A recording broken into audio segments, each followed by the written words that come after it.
as we talked about, let's go ahead and run some information on multiplying positive and negative fractions.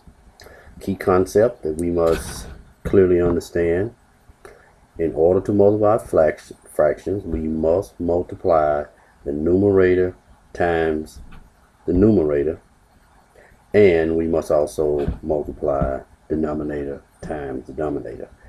How this works from a numeric point of view is 2 over 3 times 4 over 5 will equal to 2 times 4 is 8, and 3 times 5 is 15. Okay, from an algebraic point of view, and I think it's never too early to understand this concept. So if we have the algebraic a over b times c over d, this will equal to AC over BD. And we're assuming here that B and D does not equal to 0 because they're in the denominator, and if they do, 0 times any number is 0, and 0 in the denominator, if you can remember, means that our answer will be undefined. So we have to understand here that B and D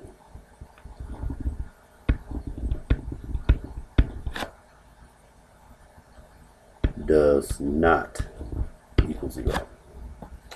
Alright, now you can use the rules for multiplying integers to determine the sign of the product of any two signed number.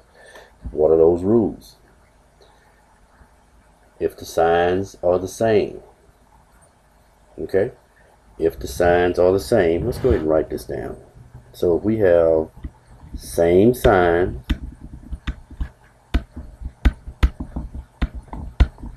we're talking about positive times a positive will give us a positive, or a negative times a negative will give us a positive. Okay, and we also know if the signs are opposite.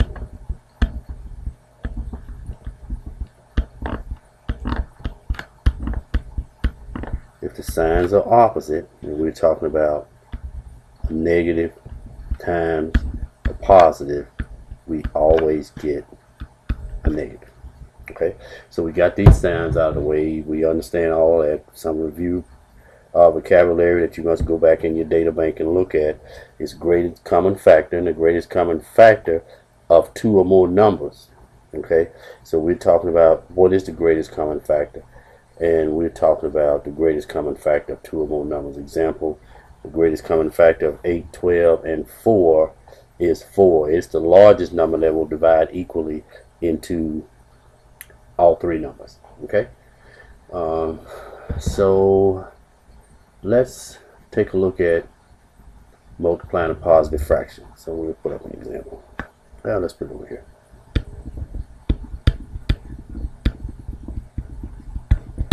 And this example is multiplying positive fractions. Okay, so we have, well, let's say we want to find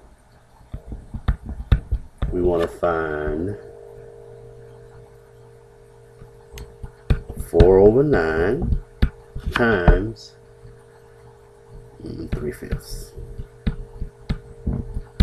Okay, so we can easily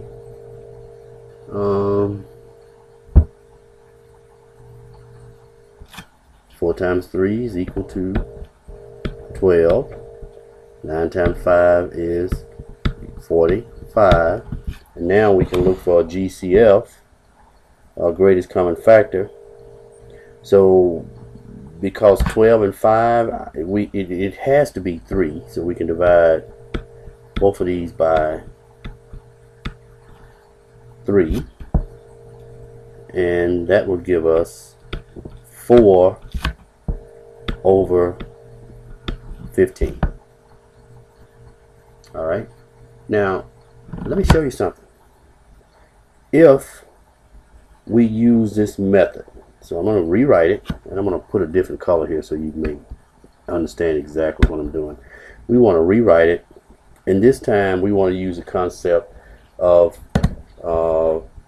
cross division. Now, you guys know all the time you're telling me about butterfly method and the sort, but we can also cross divide, and that process will cause us to not have to simplify at the end unless we're talking about improper fraction. So let's go back and look at this one again and see what I am trying to employ. 4 over 9 divided by 3 over 5, and we see here's where we will divide. We will look for factors 4 and 5 because they're diagonally across each other. 4 and 5 has no common factor other than 1, but then here we have 3 and 9.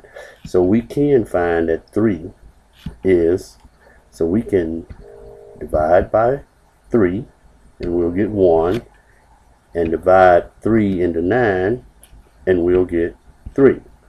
So now here's what we're doing. We're multiplying 4 over 3 times 1 over 5, and now we numerator times numerator, 4 denominator times denominator, 15, and if you notice, our answer is already simplified. Okay, let's work a couple more, just a couple more. Let's take a look at 1 over 2 times 2 over 3.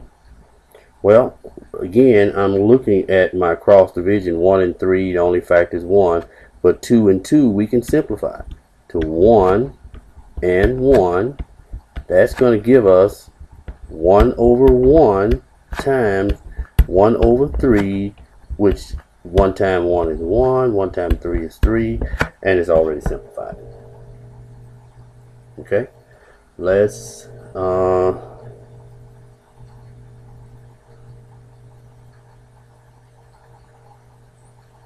see, 1/2, 2. Let's take one more. Let's do 5 over 12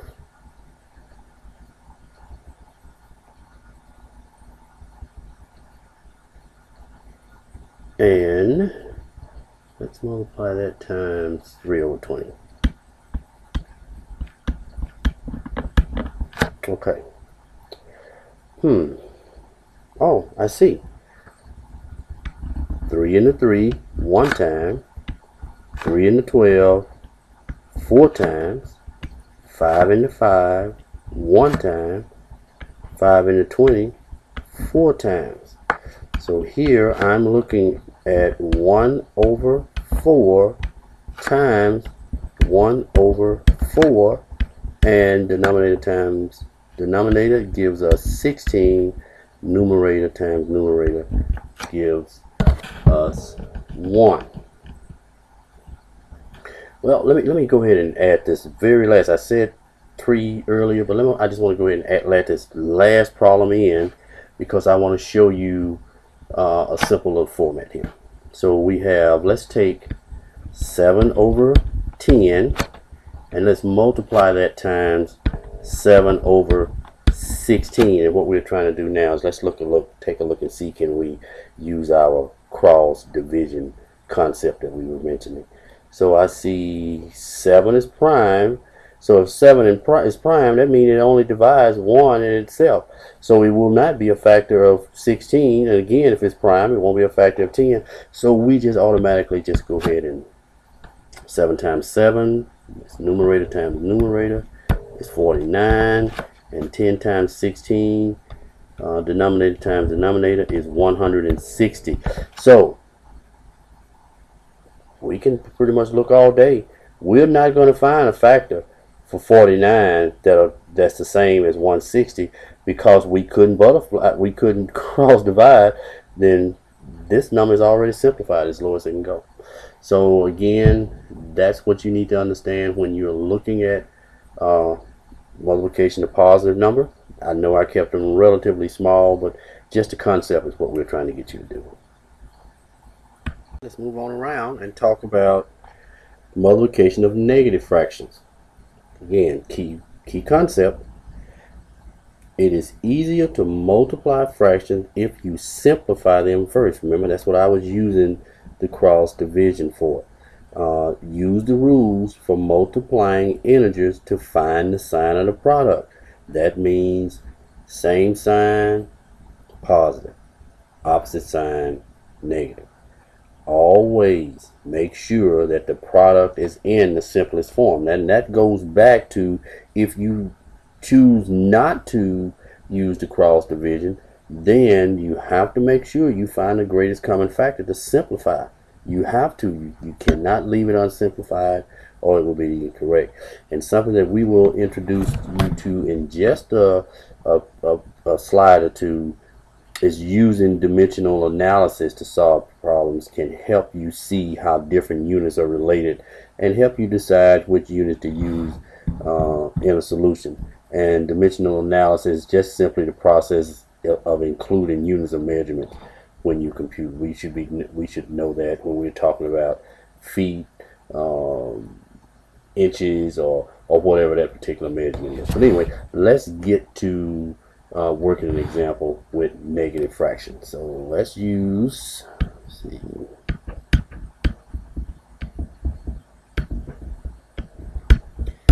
So let's use an example, and what we want to do is we want to look at a negative 10 over 12 times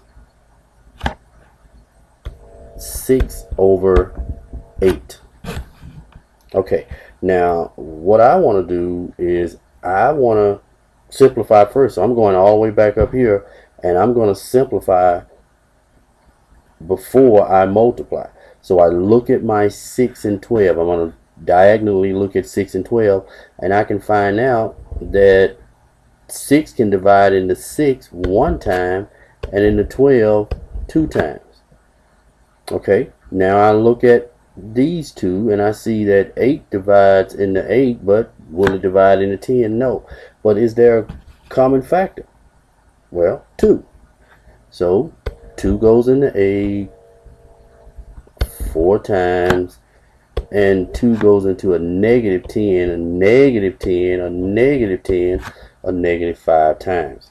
So what I'm actually looking at, now I'm doing this for you because normally I would have just went on with this, but I want you to see it clearly. Negative 5 over 2 times 1 over 4. Well, negative. So let's just say 5 times 1 is 5, and 2 times 4 is 8, but use the rules of integers. So opposite signs, negative, positive, mean my 5 will be negative, and that means I have a negative 5/8. Okay, real simple, isn't it? Well, let's take a look at another problem. So I have a negative 3 over 5, and I'm going to multiply that times, let's use 25 over, let's use 27. Let me make the numbers a little bit bigger as we go along. Okay, back to simplifying before multiplying. Okay, I took that from a student today, 7th period. Okay, anyway, I think she was being comical, but I like it. Anyway, 3 into a negative 3 gives us a negative 1. And 3 into 27 goes 9. And then you have 5 into 5 is 1. And 5 into 25 is 5. So, again, I'm going to do it so you can see it. Negative 1 over 1 times 5 over 9, and that's going to give me a negative 5 over 9 simplified. Okay, let's do one where we have both. So let's take a look at a negative 2 over 4 and times a negative 12 over 14.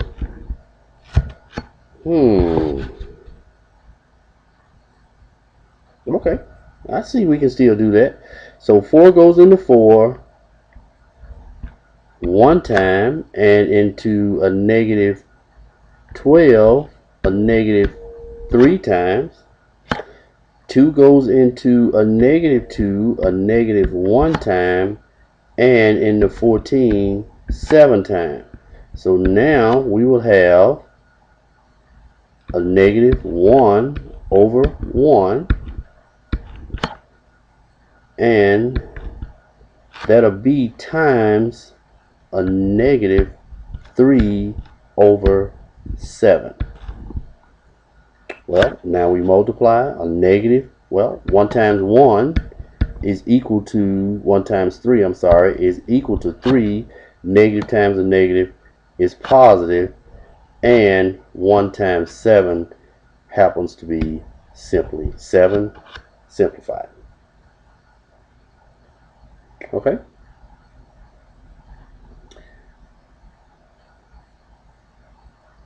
Yep, looks good to me. All right. We'll do one more, and we'll do that on multiplication of mixed numbers.